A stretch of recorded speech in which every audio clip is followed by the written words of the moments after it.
Shofar.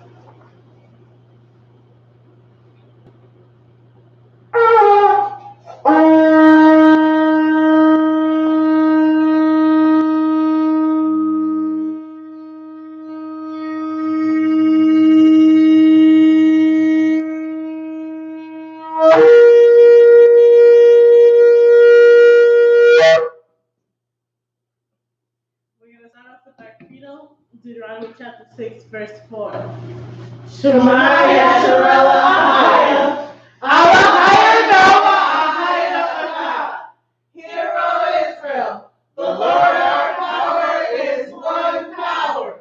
Shema Yisrael Ahaya, Ahaya Noah, Ahaya Echad.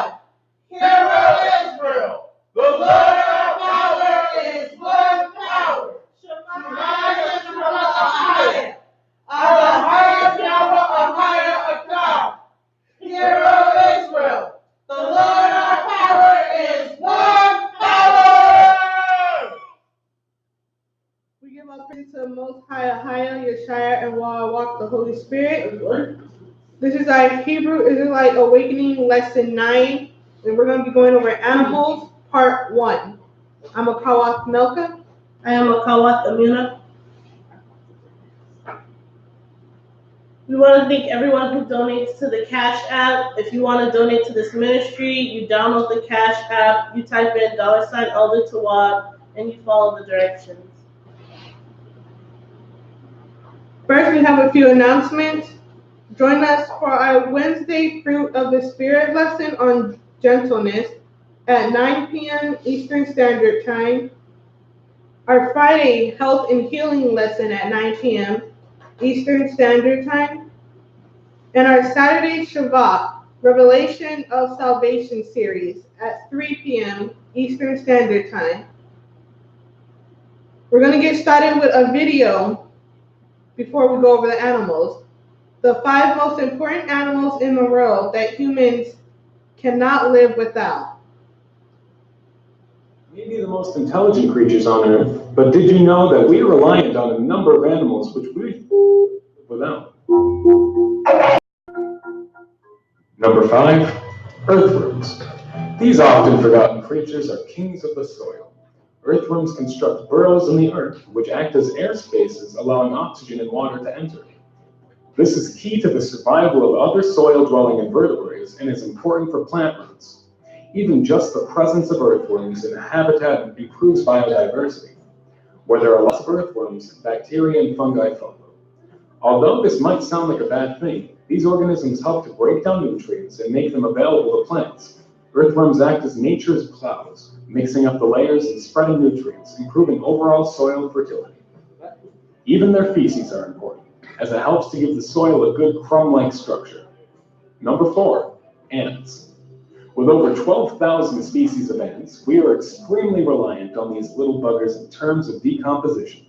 Just like earthworms, ants help turn up soil when they dig tunnels, but they also have other important roles. During this process, the ants aerate the soil, and this helps recycle the nutrients found in the soil, which is important for plants to grow, which we human beings eat. They also transport seeds to nutrient-rich nests where plants can grow safely. Scientifically, ants are known to increase the yield of wheat crop, coffee, and even chocolate.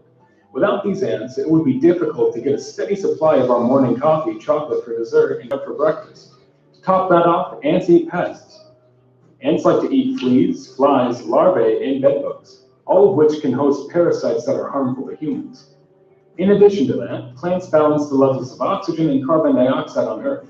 As humans breathe out carbon dioxide, plants turn it into oxygen, which we can breathe again. Number 3, plankton. It's a common misconception that plankton are only plants, but the term actually refers to any living organism underneath the water that is virtually incapable of moving on its own. Why are plankton important? Because they're the reason we can all breathe. Through photosynthesis and some healthy appetites, both phytoplankton and zooplankton play an important role in converting energy into oxygen and distributing it around the world. Take a deep breath and say thank you, because plankton are responsible for half the Earth's oxygen. Number 2, bats. Creepy as they may seem, bats are real superheroes for life. Bats will never harm humans unless threatened. With over 1,200 species of bats, we are assured that our crops are protected from pests year in and year out. Bats eat millions of pest insects that can destroy our crops. This also means that we have lesser need for pesticides, which are harmful chemicals that can cause cancer. Bats also kill insects that carry diseases, such as mosquitoes. Did you know that a bat can consume up to 1,000 mosquitoes an hour? Now that would save us from dengue fever and malaria. Bats are also great pollinators. Bats carry pollen when they drink nectar from flowers, and as they travel far distances, they also have another environmental advantage.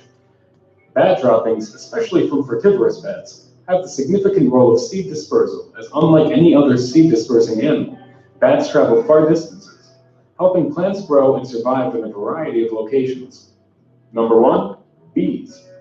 A bee sting hurts for sure, but did you know that without bees, human beings would not be able to survive? There are over 20,000 known species of bees, and all of them do one thing that's important to us: produce food. In fact, even Albert Einstein once remarked that if bees were to disappear off the face of the earth tomorrow, man would only have 4 more years left to live. Although scientists no longer believe the outlook is so grave, bees are certainly one of the most important species on the planet. Bees produce honey, an essential source of nutrients and sugar for mankind. But more importantly, bees are the world's most effective and greatest pollinators. Around 80% of American crops are said to be totally dependent on pollination by bees, and the picture is similar worldwide. Pollination is the process by which pollen is transferred from a plant's male part to another plant's female part. Without this, plants cannot reproduce, and without plants to eat, animals will die. If you enjoyed this video, make sure to like, comment, and subscribe. So we see here just how important all types of animals are, and that they weren't made without a purpose.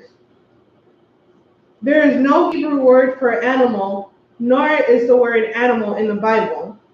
Instead, the Bible uses the term beast. We're going to get Genesis chapter 1, verse 24 through 26.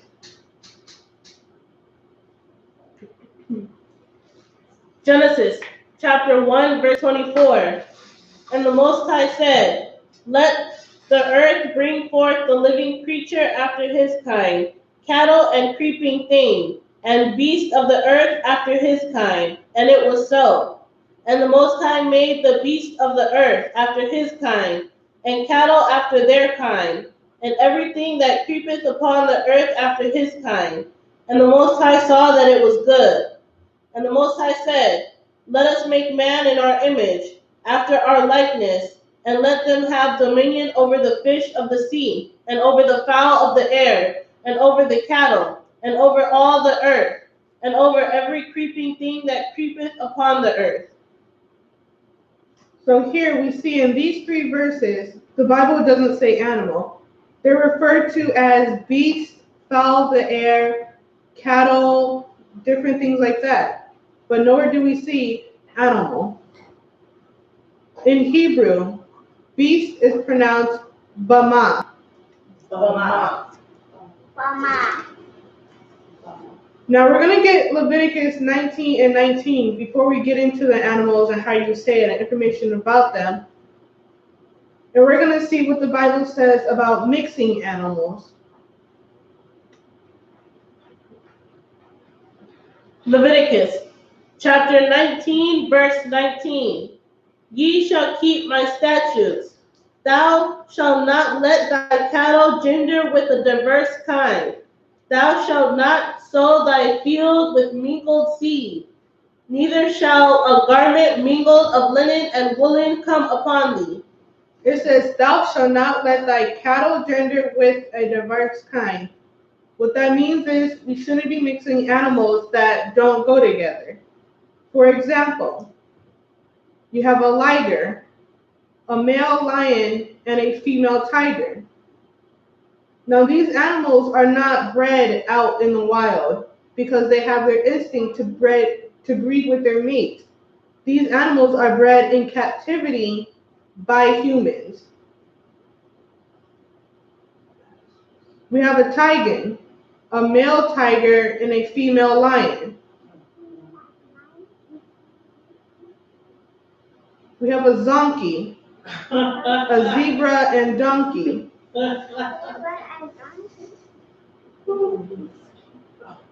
We have a wholphin, a male killer whale, and a female bottlenose dolphin. Yeah, and this is a dangerous mix here of two animals because a killer whale is aggressive and dolphins are smart. So if you have something that's smart and something aggressive, then it can do some real bad damage. We have a geek, a goat, and a sheep. A coy wolf, a coyote, and a wolf.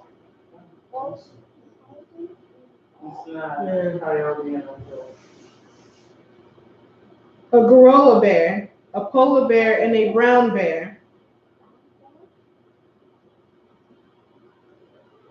A zebroid, a zebra, and any other equine, which is a horse or a member of the horse family.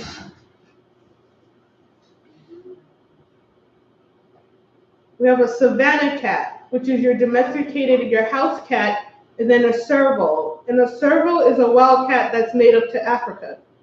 So it has the face of a cat, but the body of a serval, with the long paws and the long tail and the long ears. A beefalo, a buffalo, and a cow. That is just terrible.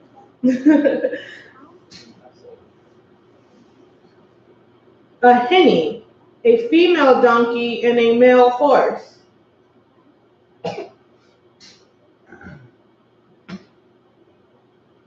A narluga, a narwhal, and a beluga.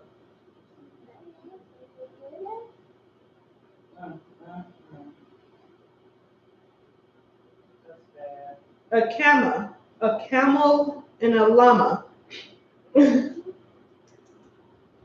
again, these are bred in captivity. They could be artificially assimilated into the female.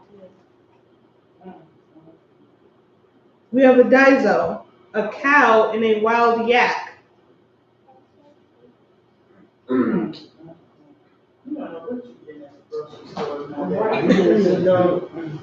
You have a lepon, a male leopard, and a female lion.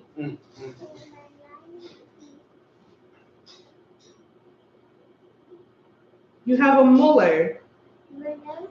And what mullards are, this is what the mullard is. It's the normal green ducks or the green and white ducks we see, and it's mixed with this one, a Muscovy duck.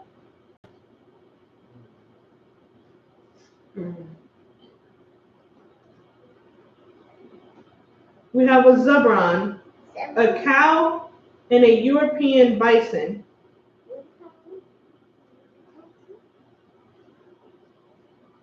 We have the last one, a jaglion, a male jaguar, and a female lion. Another dangerous mix. So we see how all these animals are abominations to the Most High. Our first animal we're going to talk about tonight is an alligator. In Hebrew, alligator is pronounced Alaya Gatawar.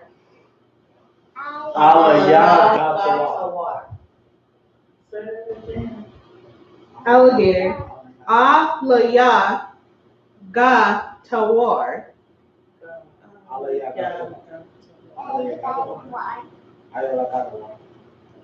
Mm-hmm.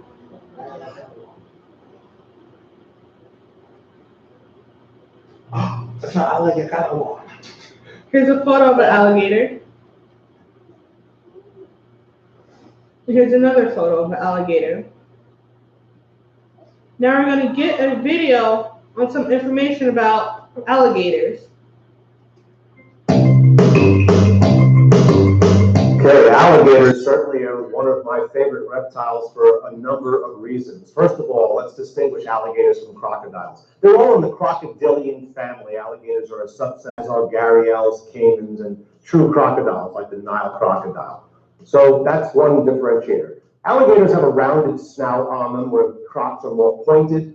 And really, alligators, I always say, have a kind of a smile to their face. Their teeth don't normally protrude like this one does. He's a young alligator. Alligators rotate their teeth like sharks. So we get 2 in our lifetime. Alligators, these keep coming. So they're constantly falling out at this age, and a new tooth is coming behind. Usually crocodiles' teeth are sticking out up and down, and they got kind of a menacing scowl to them, where gators kind of smile before they eat you, right? Alligators are an American treasure. There's only 2 species of alligators on the planet. Our American alligator that you're familiar with in Florida, gator country, and then there's a smaller species in China, the Chinese alligator, which unfortunately for it is on the verge of extinction due to predation and habitat loss. People in that area of the world eat alligators. So there's very, very few of those left. The rest of the world has crocodiles, caimans, and gharials. But they're one of my favorite creatures because they're nature's perfect predator. These animals were here 225 million years ago. That's a big number, you know. Dinosaurs disappeared 65 million years ago, and the first one was seen about 175 million years ago. So what is it about the alligator and the crocodile that kept it alive for so long? And really, if you look at fossil records, they're pretty much the same. They just got a lot bigger back then. Well, what makes them perfect predators is everything about their body shape and everything about their face. They are solid muscle. Alligators got a huge tail that it's full of muscle, that allows them to move very quickly and stealthily through the water, which is how they attack their prey. They sneak up on it, right? If you look at the top of his head, his eyes protrude and his nostrils are at the top. So oftentimes, when he sneaks up on something at the water's edge, you will just see the top of his head. You'll see his eyes and his nose. And mammals, unfortunately, for 225 million years, haven't figured out what's in the water and what's about to jump out and get them. They're often easy prey for an alligator, who is the ultimate in stealth. They have quick reflexes. They push off with their arms and legs and their tail. They bolt out of the water with mouth agape. You can see the teeth sticking out. What you can't feel really is the jaw strength. This animal has 2,000 pounds per square inch of jaw strength. It can crush bone. A large alligator, once it latches onto its prey, it has no chance of escaping. Small items they eat quickly. Larger ones they pull under the water and drown, and they eat it over the course of the next few days, weeks, or months, depending on what it is. In order for them to see properly in the water, alligators have developed a double eyelid system.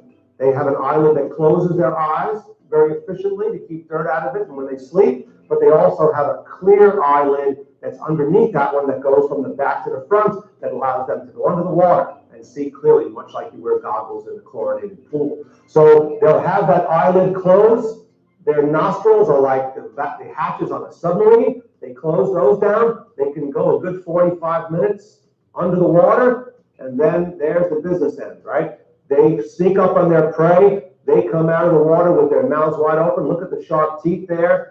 Bam, they come down on top of the prey, drag it back into the water, and they continue life again, just like they've been doing for 225 million years. The alligator is an American treasure that almost was hunted to extinction 40 years ago because there's a little piece of skin right here. It's really soft, and that made a wonderful pocketbook, belt, cowboy boot, you name it. And we almost hunted every single one after all those millions of years of being successful. Luckily, people stopped it, but in recent years, it started up again with people in that area of the southeast saying they need to hunt alligators for commerce. There's even television shows that are popping up showing how they slaughter these alligators ritualistically. Profit. I don't really agree with that. I understand people have to make a living, but I don't want to see it in film. So we really have to respect animals like this, understand their role in nature, understand they were here way before we were, and they'll probably be here when we're gone.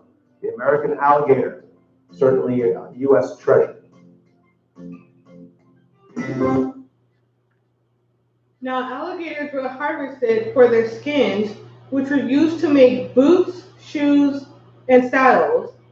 The oil from the alligator was used to grease steam engines and cotton mills. Now, the demand decreased when leather made from the alligator skin was thought to be not durable or sturdy enough. In the mid-1800s, the demand for alligator skins increased again.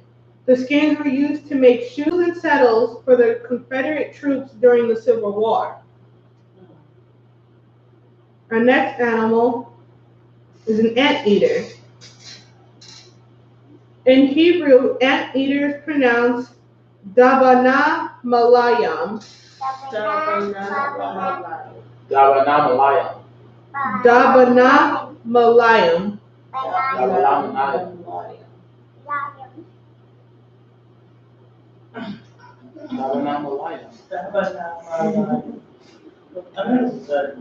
Do you have an anteater here?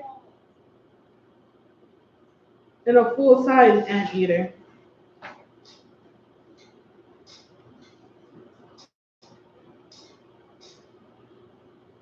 Do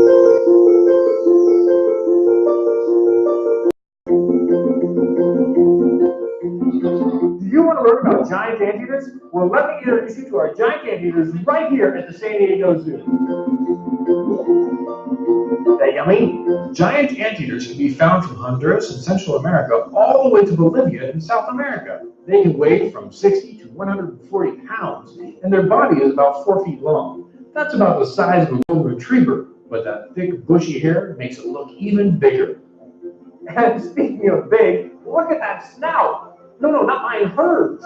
Anteaters have a keen sense of smell, which is really a good thing since they don't see very well. The giant anteater's elongated head and nose are perfectly designed to reach deep into a termite mound or an anthill. And that's great because ants are a very reliable food source. Giant anteaters have no teeth, but a specialized tongue allows them to eat up to 30,000 ants and termites each day.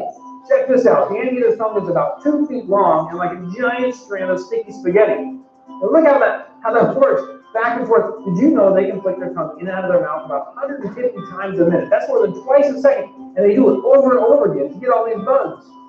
This amazing tongue was covered with tiny backward-pointing spines and sticky saliva that helps nab ants and termites. The giant anteater follows its nose to an ant mound, then swiftly rips into it with its sharp, formidable claws. It then darts its tongue inside, picking up ants with its sticky saliva, and pulls its tongue back into its mouth. At the San Diego Zoo, we offer our giant anteaters a special pelleted diet made just for insectivores. It offers them the same nutrient value of food they would get in the wild. Sometimes people will ask us, how do you keep your animals so clean? Well, check out our anteaters. On a warm day, they love to take a bath in their pond.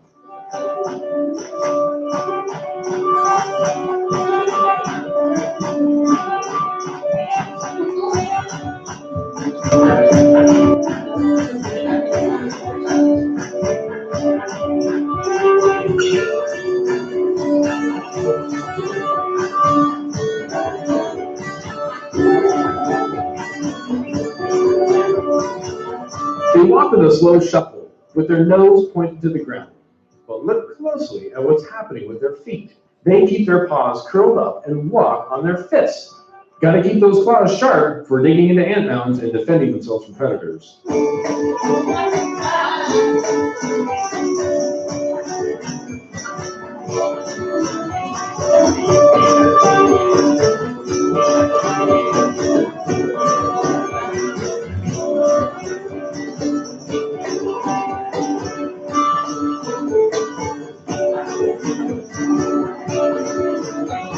The specialized adaptations of animals in this world are truly fascinating. I hope you enjoyed learning about giant anteaters right here on San Diego Zoo Kids. Now, not all the animals are going to be in the scripture, as we saw with the anteaters and the alligators. But our next animal, the bat, is in scripture. In Hebrew, bat is pronounced Aitalah. Aitala. Aitalah.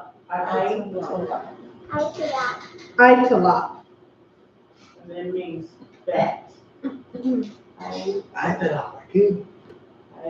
Here we have a photo of a fruit bat, so it means the bat only eats fruit. We have another photo here of a bat.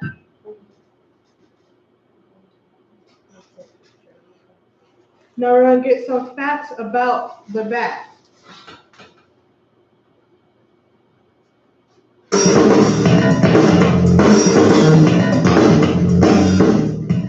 A bat can eat more than 600 bugs in 1 hour. There are over 1,000 different bat species. Approximately 70% of bats eat insects. The rest are fruit eaters. Bats are the only mammals capable of powered flight. Bats can live for over 20 years.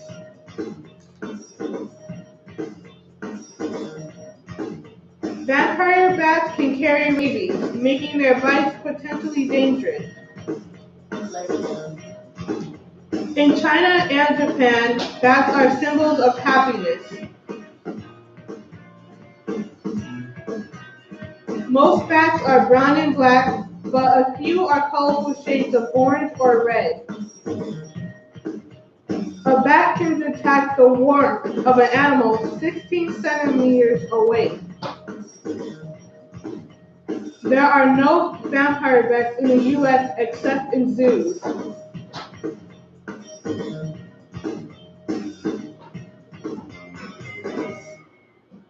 We're going to get Leviticus 11, verses 19 through 20. Then we're going to see about the bat.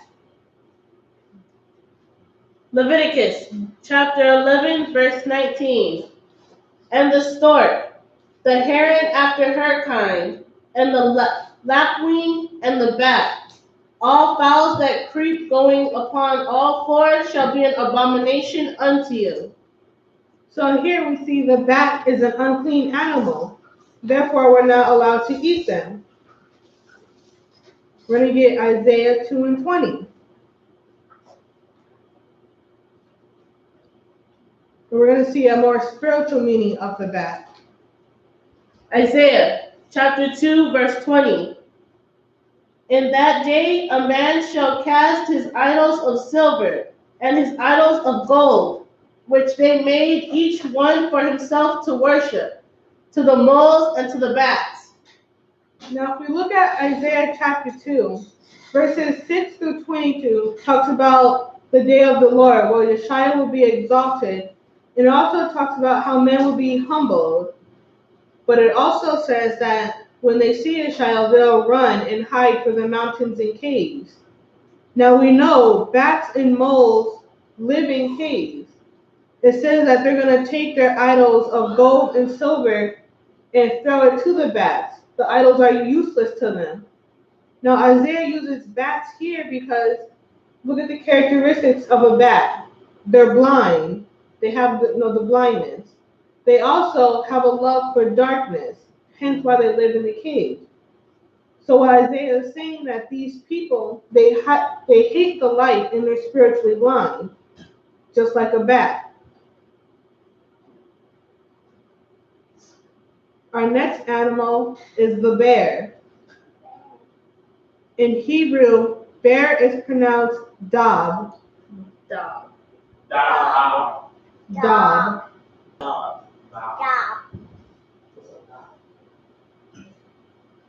Here we have a photo of 3 bears.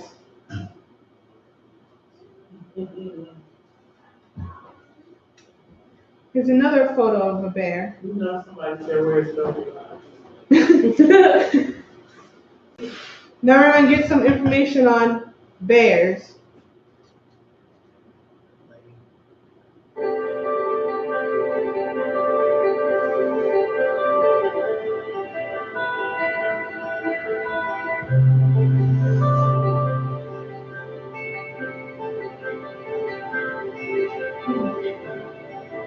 Polar bears are the largest predators on Earth, standing over 11 feet high and weighing over 1,700 pounds. They also have huge appetites and can eat up to 10% of their own body weight in under an hour. The sun bear is the smallest of the bears and is about the size of a large dog. It gets its name from a blonde chest patch of fur that looks like a setting sun. Sun bears are also known as honey bears.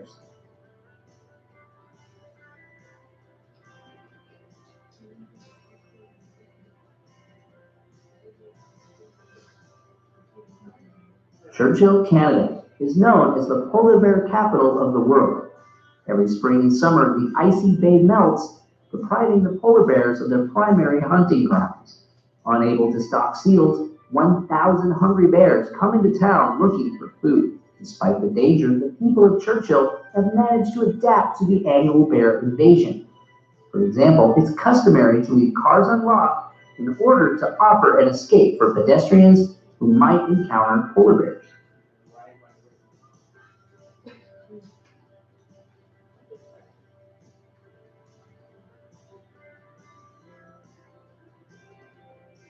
Bears have two layers of fur. A short layer of fur keeps the bear warm, and a long layer keeps water away from the skin and short fur. The sloth bear has the shaggiest fur. The sun bear has the shortest fur, so it can keep cool in the hot forests of Southeast Asia.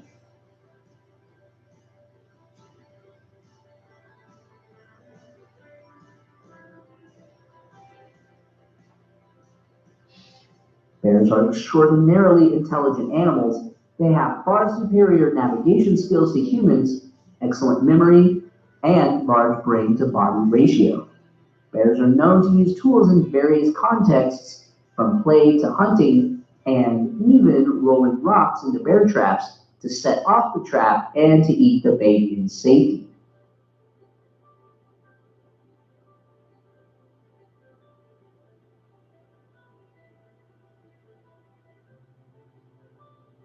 Bears may seem large and clumsy, but they are actually shockingly fast. Brown bears and grizzly bears can run at speeds approaching 30 miles per hour, and they can keep going for about 1,300 feet.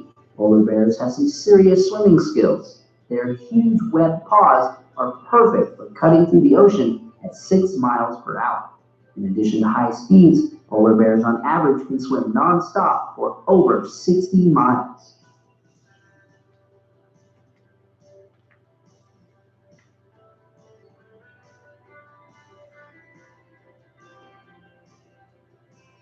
Despite their harsh environment, polar bears can overheat. They are superbly adapted to survive the Arctic temperatures, but the disadvantage is the risk of overheating, especially when running or in balmy above freezing summer temperatures. Additionally, polar bears like to keep themselves clean, probably because it helps the insulating properties of their fur. After feeding, they'll usually wash by taking a swim or rolling in the snow.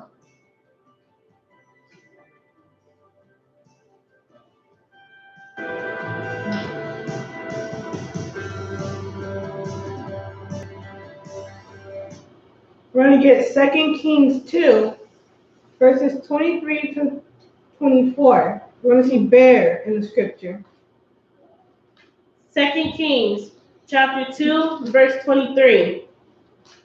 And he went up from thence unto Bethel, and as he was going up by the way, there came forth little children out of the city, and mocked him, and said unto him, Go up, thou bald head, go up, thou bald head. And he turned back, and looked on them, and cursed them in the name of the Lord. And there came forth 2 she-bears out of the wood, and tare 42 children of them. Now this is an account of Elisha. The children here are mocking Elisha and doing research on where this area was. It could have been 2 female brown bears. With that being said, a female brown bear on average is 5 to 8 feet tall, and they weigh between 300 to 800 pounds. We're going to get Revelation 13 and 2. We're going to see a spiritual meaning of bear.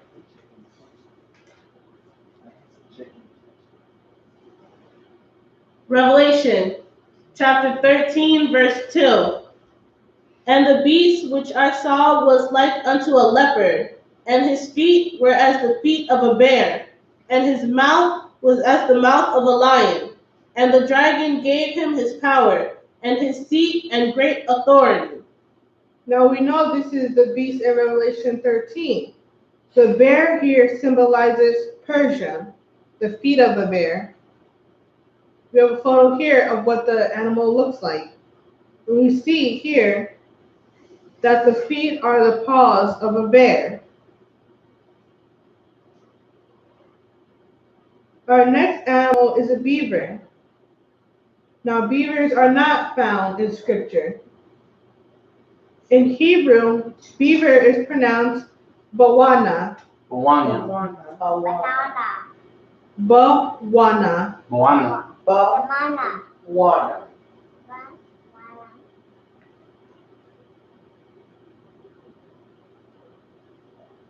Here are 3 beavers here.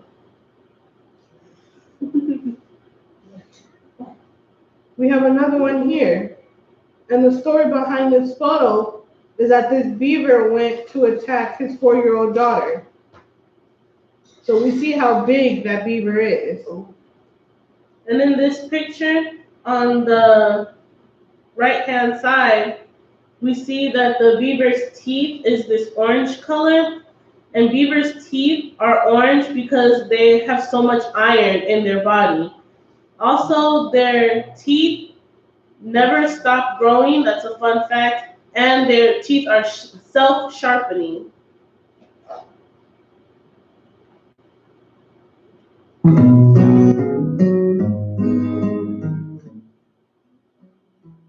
So beavers are among the largest rodents. They're herbivores, meaning they only eat plants, leaves, bark, twigs, roots.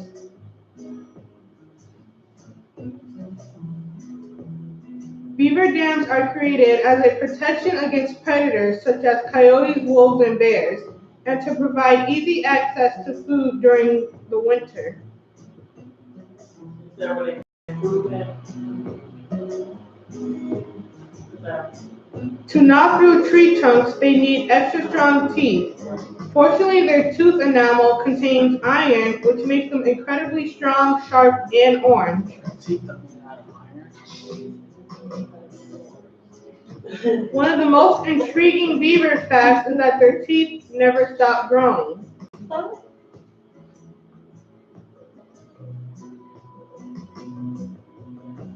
Both male and female beavers have a pair of scent glands called casters at the base of their tails. They use the secretions from the glands as a musk-like substance called castoreum. They use that to mark their territory. They spend most of their time eating and building. Beavers create dams to make ponds, which is their favorite place to live. They don't just build homes from trees, they also eat them. Unlike other mammals, beavers can digest cellulose, which is a major component of their diet.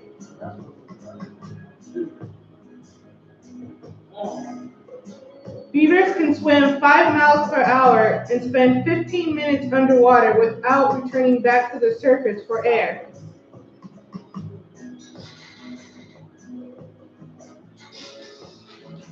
On dry land, the tail acts as a prop for a beaver to sit upright, and it also helps them carry heavy things. So it acts as a kickstand to keep them balanced. The world's largest beaver dam stretches 850 meters deep into the thick wilderness of northern Alberta.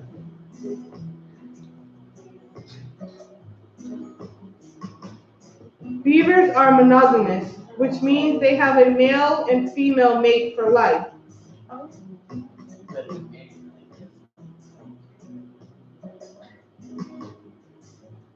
A beaver has a good sense of hearing, smell, and touch.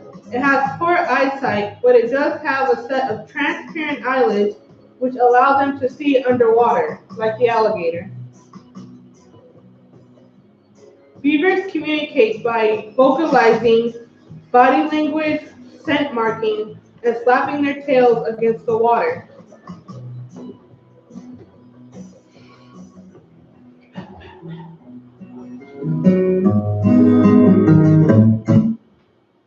Now, in the video, it talked about castoreum that the beaver has. Castoreum is an anal secretion beavers use to mark their territories. It's a yellow secretion. Castoreum is also used in foods as flavoring and in perfume. So when you have your product, you want to look for castoreum on it. and it's commonly with those vanilla and strawberry scents. And it's also in some ice creams. Another Oh thing, my goodness. another thing about beavers is when they build their dams, the water that comes through that dam is being filtered by all the stuff that they pack in there, so it's clean water coming through their dams. Next, we're going to talk about birds.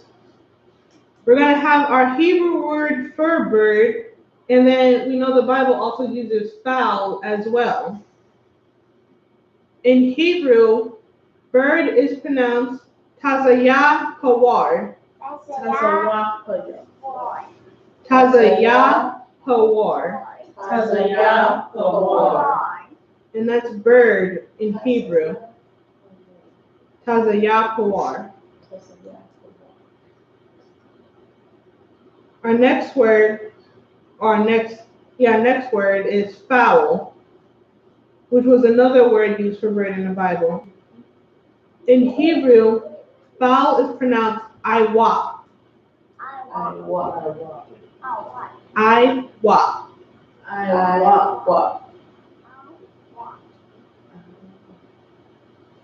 Here we have different types of birds. We see a pelican here, an owl, a peacock. We have more birds. A woodpecker, an ostrich, a toucan. Yeah, hummingbird. We're going to get Leviticus 11 and 20.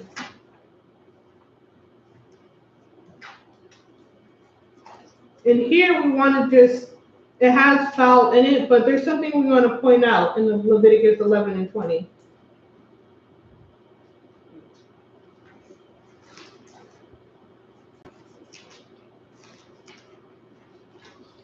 Leviticus chapter 11, verse 20. All fowls that creep, going upon all four, shall be an abomination unto you. So with this scripture, when we were studying this teaching and we came across this verse, we thought to ourselves, what bird creeps on all fours? Does anybody know? A flamingo. No, so people try to say that this is a penguin for the fact that, yes, they have 2 feet and they walk on land, but once they're in the water, because they're main water birds, once they're in the water, they use their feet and their arms to swim. So they say that that's like creeping on all fours. But this can't be true because the bird that does creep on all fours is a pterodactyl. So with penguins, they're found in the southern hemisphere, and some can live in warm climates such as the Galapagos Islands. But our people were in the Middle East, so it's unlikely that they would have encountered a penguin. And these birds, their fossils have been found in England, France, Germany, and Tanzania, Africa, which is where we would have encountered these type of birds. Oh. We're going to talk about dove, or doves. In Hebrew, dove is pronounced Yawana. Yawana. Yawana.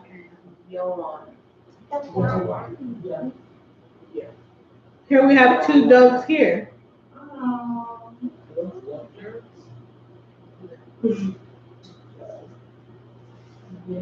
We have another photo of a dove here.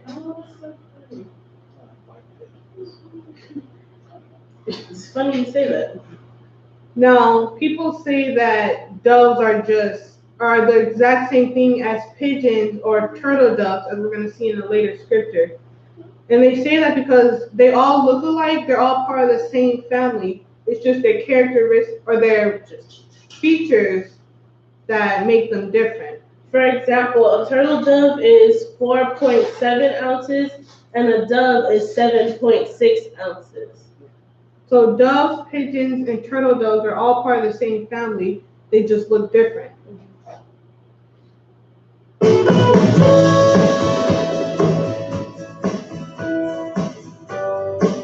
Most doves live in wood tropical forests. Doves have been used as messengers for thousands of years, particularly during war.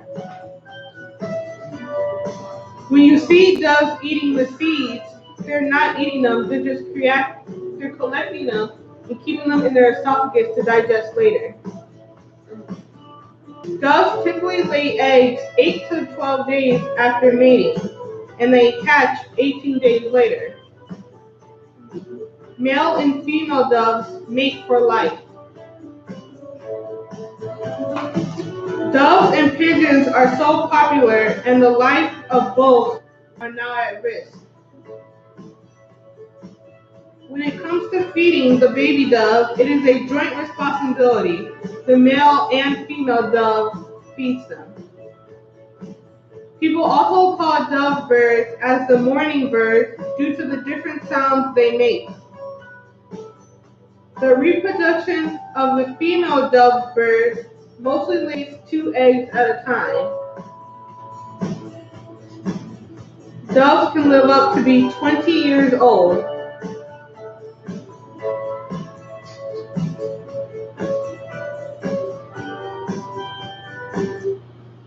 We're going to get Matthew 3 and 16. And we're going to see the symbolism of the dove. Matthew chapter 3, verse 16. And Yeshua, when he was baptized, went up straightway out of the water, and lo, the heavens were opened unto him. And he saw the Spirit of the Most High descending like a dove and lighting upon him. So here, this is when Yeshua is being baptized, and the Spirit of the Most High descends on him. It says like a dove. We know dove symbolizes peace.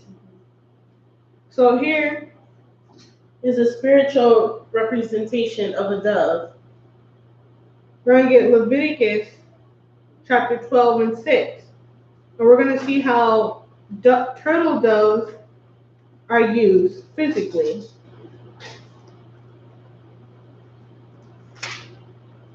Leviticus chapter 12, verse 6. Leviticus chapter 12, verse 6.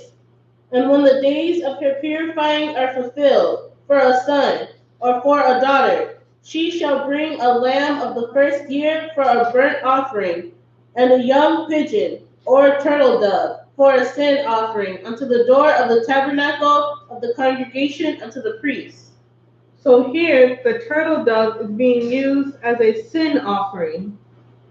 So we kind of see that contrast of a spiritual meaning of a dove versus what it was physically used for. Now, our next animal is the duck. With the duck, we're going to talk about ducks and geese. And we're going to get that later why we're grouping them together. In Hebrew, duck is pronounced barakwas. Barakwas. Barakwas.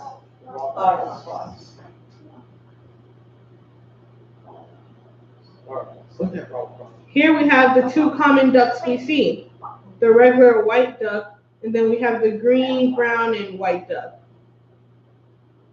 But we also have the mandarin duck, which is native to East Asia. And it can also be found in Hawaii. Now we're going to get some information on ducks.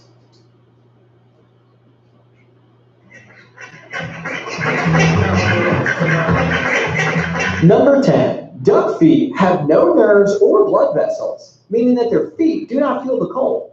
This enables ducks to swim in icy water and to walk on ice and snow. Number 9. It is a myth that a duck's quack won't echo. This has been conclusively disproved through different acoustic tests. and was even featured as busted on an episode of the Discovery Channel show Mythbusters. Number 8. Ducks normally migrate between 200 and 4,000 feet in the air, but are capable of reaching far greater heights. A jet plane over Nevada once struck a mallard at an altitude of over 21,000 feet. This is currently the highest recorded flight of any duck. Number 7. Ducks have 3 eyelids. Number 6. The feathers on a duck's back are completely waterproof. Number 5. Some ducks can fly up to 332 miles in a single day. Number 4. There are species of ducks found worldwide on every continent except Antarctica. Number 3. Ducks are generally monogamous, unlike many other bird species. That's why you often see a pair of one male and one female duck swimming together. Number 2. This may come as a surprise to some, but only the female dabbling ducks make the distinctive quack sound that they are so famous for. Number 1. A red-breasted merganser was once recorded flying at just over 100 miles per hour while being pursued by a plane. I mean, just look at the guy. It's Sonic the Duckling. Gotta go fast. This is live plucking. Before we get When started with this PCUS one, first released. I'm gonna go back. Ducks are actually used for their feathers. Ducks and geese. They're called down feathers. Now these feathers are used for coats, pillows, and blankets. We see here that this on the right here is the regular feathers that we see. Now people actually pay hundreds of dollars for down feathers. Now they're actually plucked from live geese and ducks.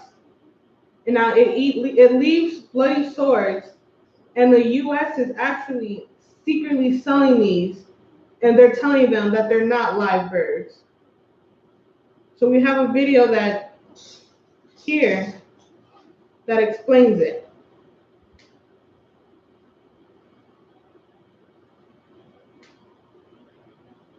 When PCUS first released this footage, which shows workers ripping live geese's feathers out in order to provide down for jackets, sleeping bags, and bedding, retailers responded by announcing standards that they claim would ensure responsible down from birds who were not live plucked. Some suppliers certified under these standards assure us that they do not use live plucked down, but we don't believe they can ever be sure. PCUS and PCAsia went back inside the down industry to investigate these claims and uncovered disturbing information. 80% of the world's down and feathers come from China, so PCUS and PCAsia went there to document the various procedures for obtaining feathers. Eyewitnesses saw sick and injured chicks, geese, and ducks abandoned to a prolonged and painful death. They found dead birds too, left to rot in crates or ponds, or simply tossed outside like rubbish. And then there was the plucking. Eyewitnesses also saw workers at these farms, several of which were traced to dealers who sell to so-called responsible suppliers, and one that sells directly to a so-called non-live pluck supplier, rip geese's feathers out while they were fully conscious, causing excruciating pain and leaving open bloody wounds. Workers stepped on the delicate wings and necks of the geese and tightly bound their feet together, causing them to struggle, cry out, or freeze in fear. Many endure this torture multiple times before finally being slaughtered. Just one down jacket requires the feathers from up to 7 birds, but the farms that PCUS and PCAsia visited admitted to producing tons of down every year, meaning that hundreds of thousands of birds are live plucked annually. Farmers and others who deal with these so-called non-live pluck or so-called responsible suppliers bragged to eyewitnesses about producing or selling live plucked down, and one even admitted to misleading consumers. 西外军它都是出来以后化石的，你要是活着就说没人敢要。 They told us that there is no way to tell if down has been live plucked or not. You had mentioned that some people don't like live pluck. So can they test for that? Will that cause us trouble in America? So, we don't say that it's But I mean, can they test for that and tell? Oh, okay. Peter US linked these live plucking farms to dealers that sell feathers to these certified down suppliers. Also troubling was the fact that technically none of these suppliers is violating responsible down standards, which actually allow them to deal in live plucked down. Dozens of retailers, including Land's End, indirectly contribute to this cruelty by purchasing down from these suppliers. Products made with feathers and down from live plucked birds are exported throughout the world, including to the UK, to be sold to consumers. Join us in urging Land's End and other brands to stop using real goose down. As long as the standards allow suppliers to buy and sell both down that isn't live plucked and down that is live plucked, retailers using so-called responsible down are at least indirectly supporting the cruelty of live plucking. And if you're considering buying down-filled items such as a jacket, a sleeping bag or bedding, please remember the geese and choose compassionate vegan options instead. Thank you. So people, if you own anything that is made from down, that's where it's coming from. They're being plucked from live birds, and then you're being lied to, and they're telling you that it's not. And we saw in the meeting with the video, the US and down farmers, where they said, is it traceable? Like, are people gonna know if they test it? He said, no, it's not traceable. And we're going to talk about hens and chicks now. And we know with going back to the duck, that ducks are unclean. We can't eat them. In Hebrew, hen is pronounced Thara Nagala. Thara Nagala. And that means hen. Now we're going to do hen and chicks together. In Hebrew, chicks is pronounced Aparawa. Aparawa. Here we have a photo of hens and chicks. And we know that chick is chicken and hens are all female. Here's another photo of hens. We're going to get some information on hens.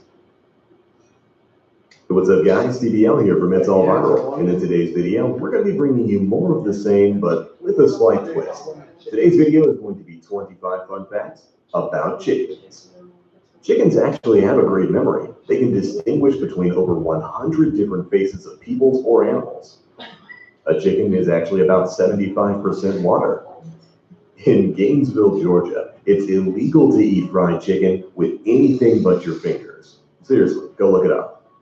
The record flight time for a chicken is about 13 seconds. The dance that roosters perform is called tit-bitting. Unlike many animal species, chickens actually have full color vision. Chickens can actually dream when they're asleep. It's estimated that there are over 25 billion chickens in the world. That's more than any other bird. Like other intelligent animals, chickens love to play. Mother hens talk, or bark really, to their chicks while they're still in the egg. And each chicken sound has its own specific meaning. A hen can lay more than 300 eggs a year, and she'll turn those eggs about 50 times a day. The largest chicken egg ever laid weighed nearly 12 ounces. The waste made by a chicken over its entire lifetime can make enough electricity to run a 100-watt bulb for 5 hours. The fear of chickens is called electrophobia. All the chickens eaten at KFC worldwide would circle the earth at the equator 11 times. The oldest known chicken, Muffy, is 22. A freshly laid egg is about 105 degrees Fahrenheit. Scientists believe chickens were domesticated about 8,000 years ago. If a chicken has red earlobes, it'll lay brown eggs. If it has white earlobes, it'll lay white eggs. Chickens have more bones in their necks than giraffes. Chickens can't taste sweetness, but they can taste saltiness. Chickens will lay fewer but larger eggs as they grow older. A rooster was chosen to be the mascot of the 1998 FIFA World Cup. And for our final chicken-based fact, the chicken did indeed come before the egg. But all right, there we go. That is. So in this video, it said that it was illegal to eat chicken with anything other than your hand. We're going to see this here in this news article, and we're going to see this law. In tonight's Fact or Fiction, we're looking into a very strange law. A story going around online claims it is illegal in one town to eat fried chicken with a fork. And this is true. In 1961, Gainesville, Georgia passed a measure making it illegal to eat fried chicken with anything other than your hands. The whole thing was just a publicity stunt to promote Gainesville as the poultry capital of the world, but the law is real. And in 2009, a 91-year-old woman visiting from Louisiana was arrested for breaking the law. Of course, it was just a prank arranged by her friend. The town's mayor was on hand to grant Jenny Dietrich an immediate pardon. So make sure to go to Gainesville, Georgia, eat with your hands. So we see here that her friends did it as a prank, but it's an actual law that Georgia had that said it was illegal to eat chicken with anything but your hands. And of course, chicken isn't in the Bible. Our last animal we're going to talk about is an eagle. In Hebrew, eagle is pronounced ayat. Ayat. Ayat. And that means eagle. We see an eagle here with its wingspan. Here's a close-up shot of an eagle.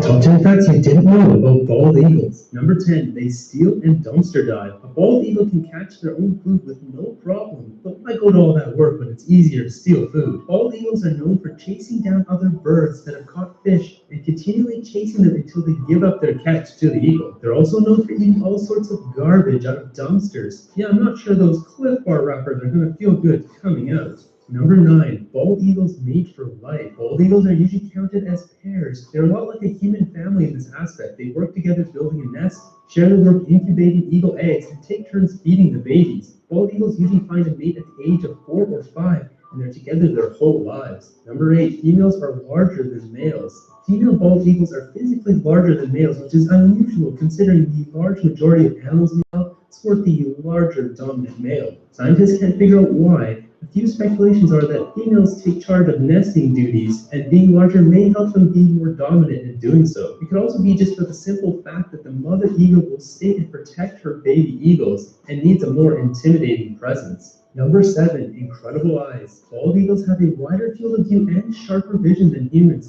They can also see ultraviolet light. The bald eagle has 2 pairs of eyelids, one normal pair like humans have, and a second one called a nictitated membrane, which is a see-through eyelid that keeps the eye moist, which is kind of needed when you're flying around all day. Number 6, they only exist in North America. The bald eagle is predominantly found in North America and Canada, with some population in Mexico. There are other species that are similar to the bald eagle that exist elsewhere, but none that are the same as the bald eagle. Number 5, their voice is not what you'd expect. Bald eagles don't make the sounds you hear on TV or in the movies.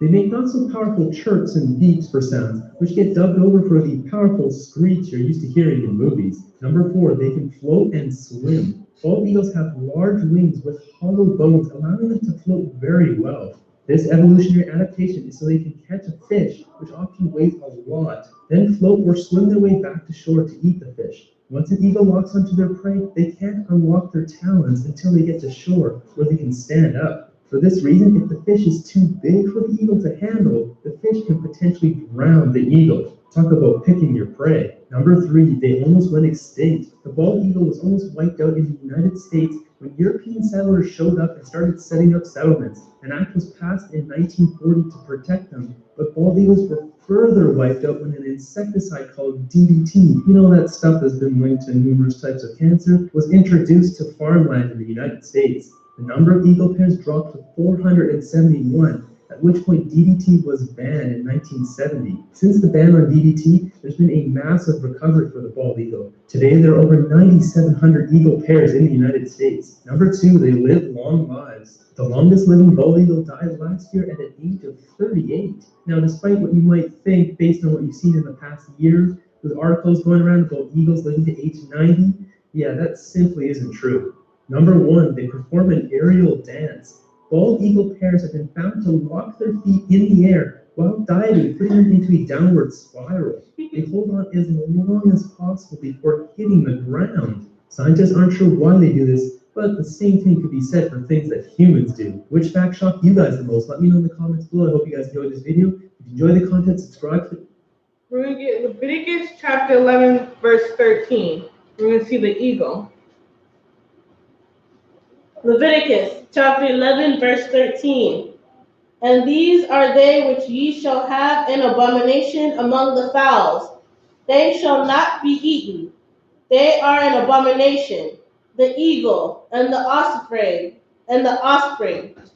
Now it says here, eagles are abomination, so we're not allowed to eat them. Now it says an osprey. An osprey is a bearded vulture. And an osprey is a bird that's similar to the eagle. That's why in the video it says eagles weren't found anywhere else, but animals like the eagle were found in other places. An osprey is similar to an eagle. It kind of looks like one, but if you put them side by side, you're able to tell differences. Oh, yeah. We're going to get Isaiah 40 and 31. And this is going to be our last scripture of the night.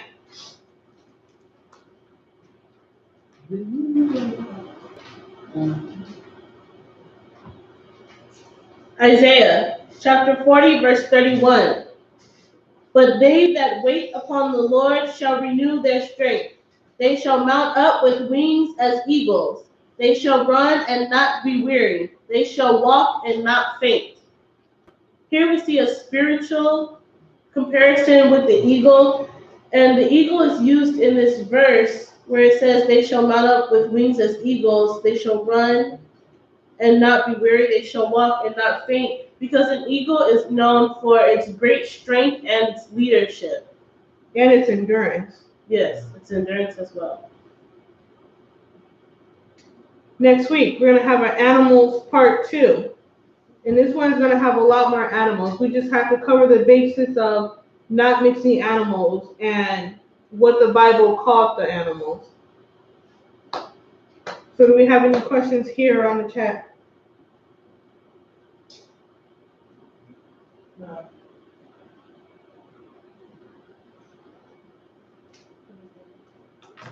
With that being said, we're going to end with Psalms 23.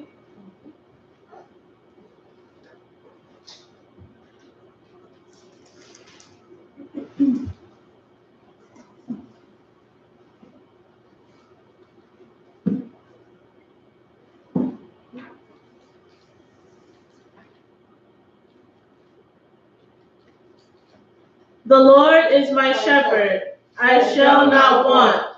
He maketh me to lie down in green pastures. He leadeth me beside the still waters. He restoreth my soul. He leadeth me in the paths of righteousness for his name's sake. Yea, though I walk through the valley of the shadow of death, I will fear no evil, for thou art with me. Thy rod and thy staff, they comfort me. Thou preparest a table before me in the presence of my enemies. Thou anointest my head with oil. My cup runneth over. Surely goodness and mercy shall follow me all the days of my life, and I will dwell in the house of the Lord forever. So I want to thank you for joining us this teaching. Please join us Wednesday for our Fruit of the Spirit teaching on gentleness at 9 p.m., our Friday Health and Healing lesson at 9 p.m., and our Saturday Shabbat Revelation of Salvation series at 3 p.m. If you have enjoyed this teaching and have found it educational, please like and subscribe to get future teachings. Also hit the bell notification to get notified when we go live. Kwame Sharala. Hum Yashaya.